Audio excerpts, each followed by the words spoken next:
So my name is Jamie Kotewa, as the slide says. So here we go. I am the art professor here at Spoon. This is my presentation called The Destination That Became a Journey. Other possible titles were, Are We in Ohio Skibbity? That's for all of you. It was also going to be called, This is Your last chance for extra credit. Yes. Amen. Yes, so good job doing that. It was also going to be called, I hope someone brought snacks. I did. Okay, so those were other titles, but the other one went out. All right, so we are going to start with a slide that has definitions on it because this is what comes with college theme presentations. You get at least one slide that has a word with definition. So the title, destination, it involves a journey. So what is a destination? It is a place where someone or something is being sent. It's an end point, right? So when I think back, I think about going to college and thinking about getting a career. It was an end point. I needed to get to the end point. I wasn't really concerned about how. I needed to get to that end point. Through the course of that, it really became more about the journey, which is, as the slide says, the act of traveling from one place to another. This is much more of a process. It's a lot less defined, and always includes snacks. Journey is, in case you didn't know, an awesome 80s band, so just so we're clear, we're on the journey now, not the destination. Okay. We're going to start with 2 truths and a lie. All right, here are your options. I spent my childhood on a dairy farm. I am the youngest of 3 girls, and I was born in Ohio. Any guesses of which one is not true? I can't spell either.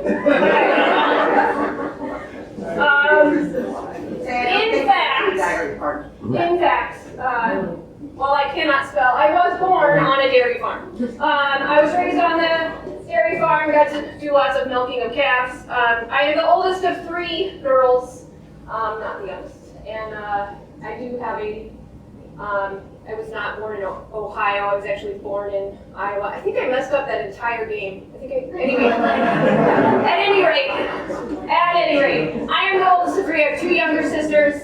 That's us, circa 1988, maybe, with my mom and dad. And that's also us. My youngest sister is quite possibly strangling a cat. We're on top of a tire because when you live on a farm, tires are your entertainment. They get put in the ground so you can climb all over them. And hopefully on the really hot days you don't touch them because they are hot. That black, it holds heat. Not kidding. I apparently had aspirations to be a teacher, though I don't really quite remember them. But on the right is it's an attendance list from around 1987. And I took strong attendance there for about 5 days. You can see all those check marks. Everybody was present. So this dairy farm, I did spell it correctly on my notes. This dairy farm, it was very much a family type thing. My grandparents, both sets, my grandparents lived in the area. One was less than a quarter mile away. I had aunts and uncles all over the place. Large farming Catholic family, 27 first, grandkids, that kind of thing. So it was a lot. There was a lot of family. My childhood, I would say, was characterized by lots of imaginative play. It was a lot of go outside and figure it out. We had a lot of music around us. We were a very musical family, and there was definitely the farm, what I would classify as the farm work ethic. If you're going to do it, you work hard at it. Lots of things are hard, so don't let the hard dissuade you, okay? But if you're going to do it, you do it well. There was no other way to do it. You did it well. So that is my childhood. I did have a couple of puppies in there with this kitten that I don't know if it made it, but anyway, okay. Next quiz. I promise I won't mess this one up. What was my high school mascot? Any guesses? We've got multiple choice. The Cardinals, the Green Devils, the Saints, or the Knights? They say Green Devils. The Green Devils. Half of you are right. I actually had two. I was a Green Devil and I was a Cardinal. So I had two. It's kind of a trick question. My sophomore year of high school, my dad got a new job that required us to move across the state at semester. That was fun. So over semester break, I started a new school, and also a week later, I turned 16. So it was kind of a lot of transition right in there. We were now no longer close to all that family, and so lots of transition in a quick amount of time. I was a strong academic student. I liked to stay involved at school. So I took art, band, chorus. I ran track, which there's no photographic evidence of. And I also was a cheerleader. And I stayed involved in my church youth group. I did things around town. I was involved, right? I started looking for colleges, and by my I played clarinet, by the way, was my instrument, for anybody in here who played an instrument. I started looking for colleges, and by my senior year, I was thinking about nursing. And that led me to, so back then, we didn't use the internet to search for colleges. There were like these brochure postcards that you'd send off, or they'd send you, so it was a lot of through the mail kind of things, or you'd have to look at the wall of all the options. And so I discovered a brochure, like a paper pamphlet, for Millikan University in Decatur, which is not terribly far from here, but remember, I'm living in Iowa at the time. So it was about a 3-hour drive over into Illinois for Millikan. And there was a snazzy brochure. And so we went and visited, and I was really sure that that's where I wanted to go to school. I was less sure about nursing at that point.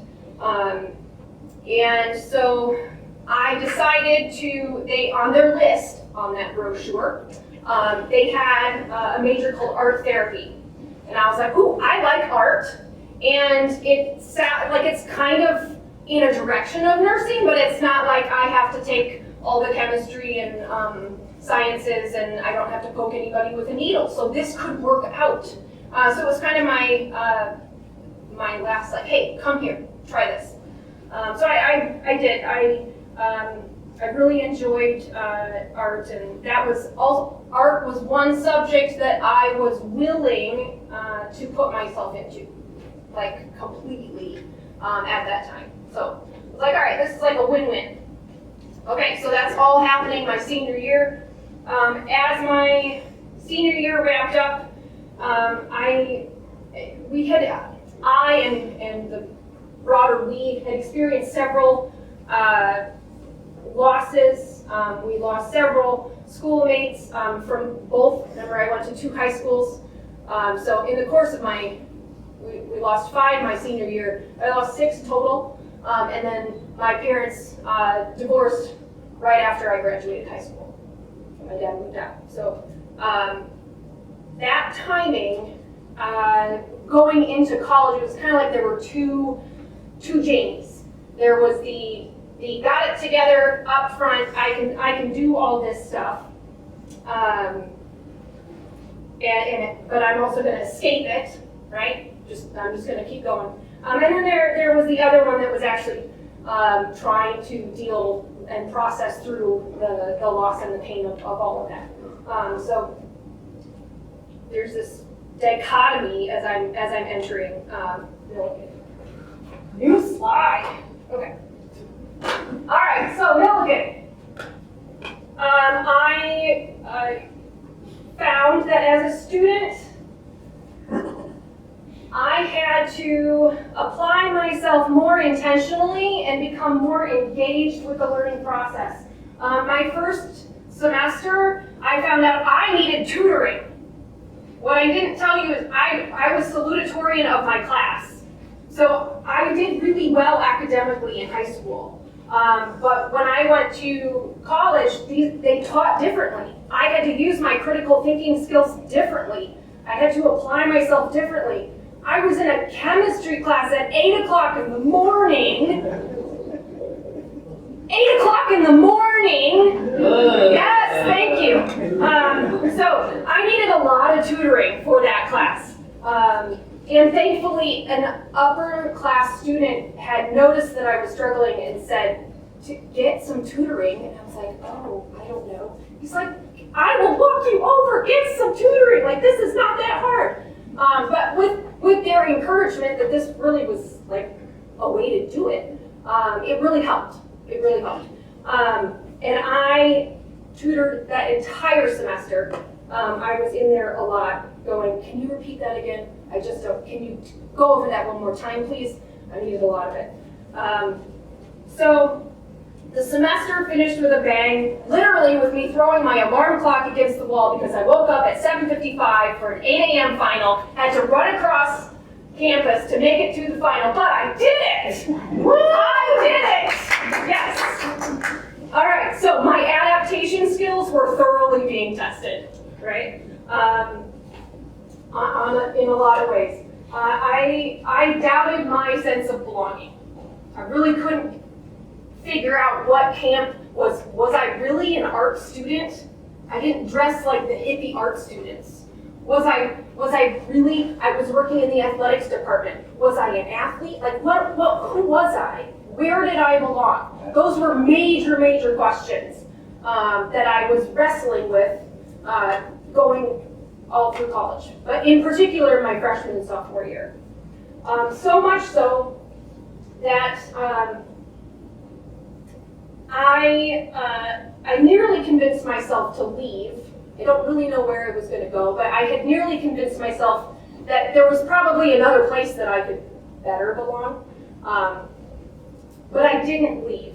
I actually had joined the cross-country team. Remember, I ran track. Okay, I ran 100-meter hurdles and the mile. And then I joined the cross-country team at Milton, and I ran cross-country. And I found that I belonged with this ragtag group of kids, and we were coming from all different places. And so that, for a while, that was where I felt the most connected.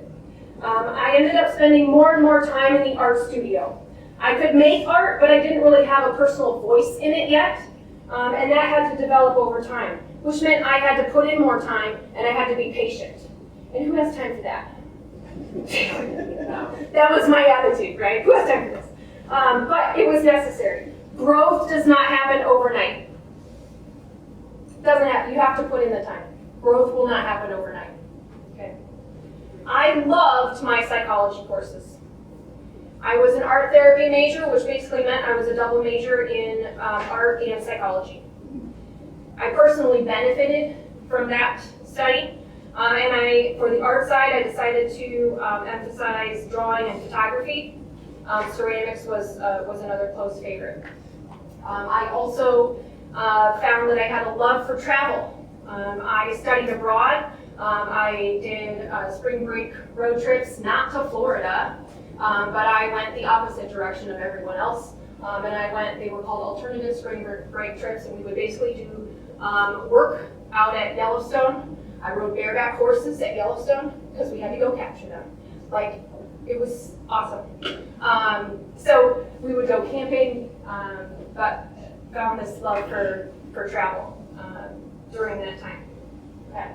I'm not going to totally compete with Strandberg in his list of jobs, but maybe I am doing that. So at this point, these 4 years, I'm honing my observation skills, your discipline, the communication skills. So what else do you need? You need a job, right? All of these different experiences added to my toolbox. You don't know what you're going to need in a future career.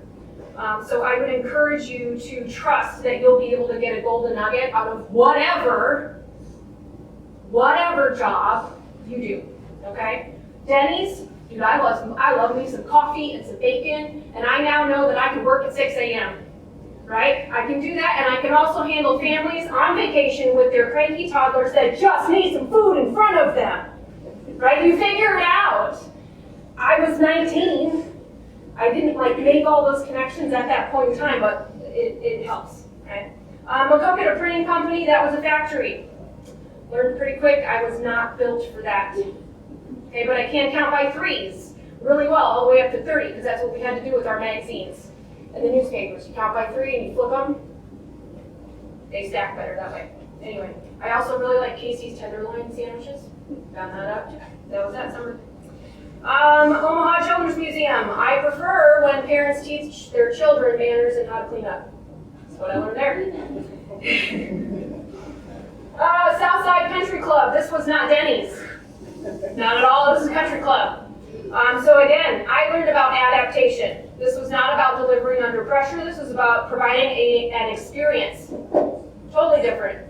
Important to know your surroundings and understand your audience and what's happening and what's expected of you. It's different in every location, right? Athletics department at Milliken, I stuffed a lot of envelopes. Sure did. Yep. I also learned I do not like refereeing basketball games. There's another one. Okay. Video review. I could check out any kind of video and then I could go put it back on the shelf. Yeah, this was my minimum wage job. Got me through my junior year.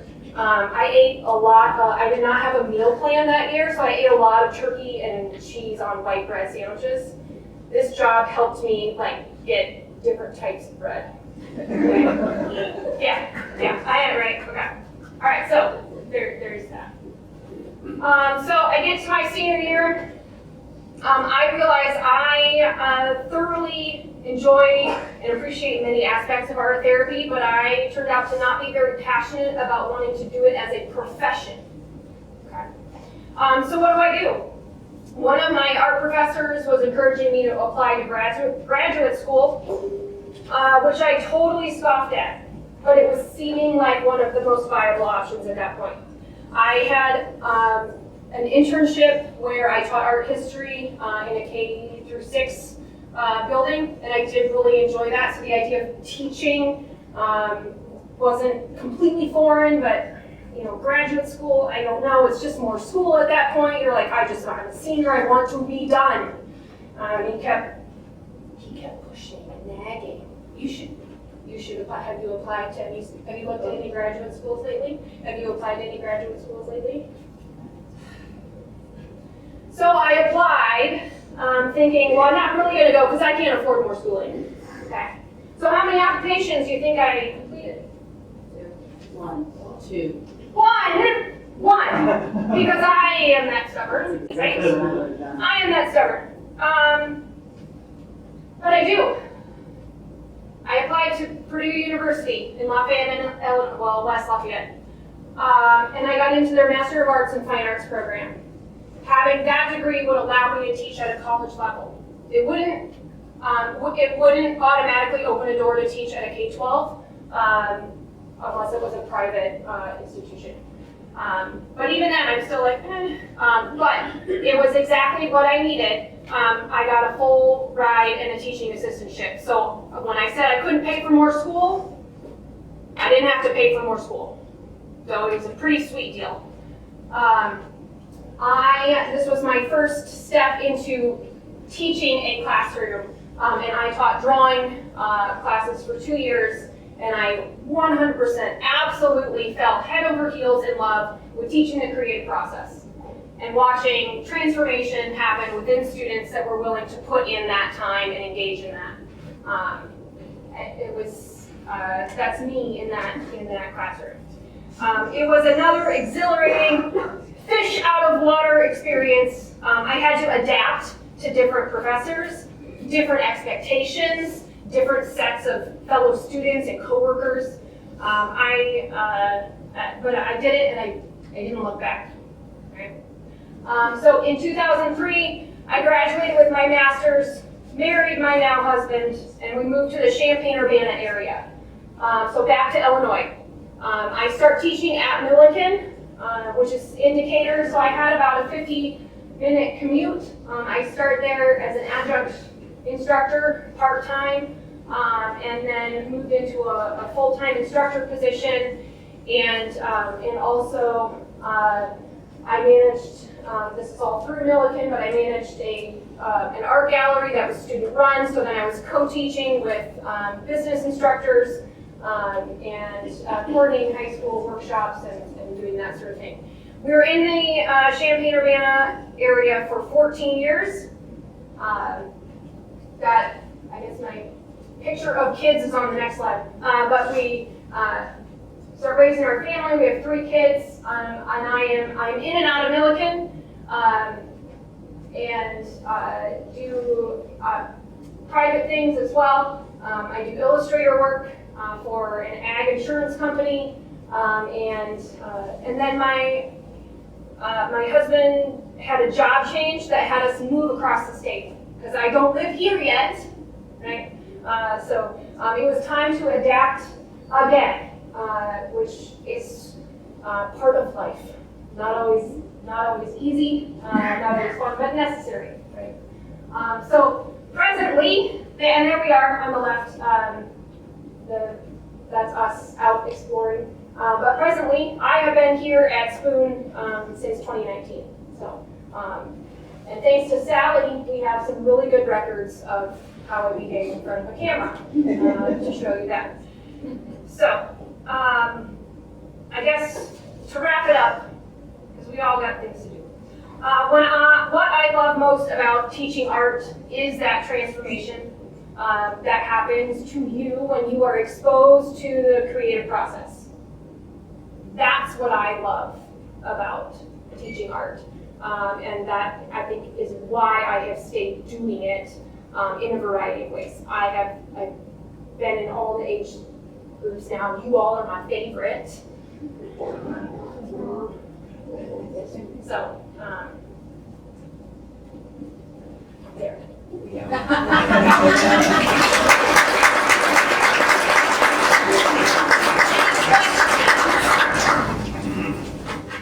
Great.